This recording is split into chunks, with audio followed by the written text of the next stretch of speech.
Hi.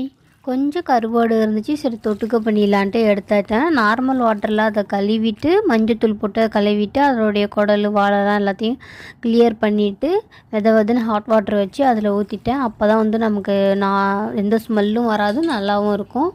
பக்கம் சைடில் எல்லாத்தையும் கட் பண்ணி வச்சுக்கிட்டேன். எண்ணெய் ஊற்றிட்டு சோம்பு, சீரகம், கடுகு, பெருங்காயத்தூள் எல்லாம் போட்டுட்டு கருவேப்பிலை, வெங்காயம் போட்டு வதக்கிடலாம். நான் பூண்டு சேர்க்கல, ஏன்னா பூண்டு போட்டால் கருவாட்டு தொக்கு மாதிரி ஆகிடும். அதோடைய டேஸ்ட் வேறு மாதிரி இருக்கும், இதோட டேஸ்ட் வேறு மாதிரி இருக்கும். சரி, தக்காளி, உப்பு, மஞ்சத்தூள் போட்டு வதக்கிட்டு 1 ஸ்பூன் போட்டால் போதும். மிளகாத்தூள் போட்டு தண்ணி ஊற்றி நல்லா கொதிக்க விட்ட பிறகு கருவாட்டை தூக்கி உள்ளே போட்டுடலாம். கிளறி விட்டுட்டு நல்லா கொதிக்க விட்ட பிறகு மிளகு சீரகத்தூளை போட்டு இறக்கிடலாம். ரசத்துக்கு கருவாடு தொட்டுக்க செம்மையாக இருக்கும். வீடியோ பிடிச்சிருந்தா சேனலை சப்ஸ்கிரைப் பண்ணுங்கள். தேங்க்ஸ் ஃபார் வாட்சிங்.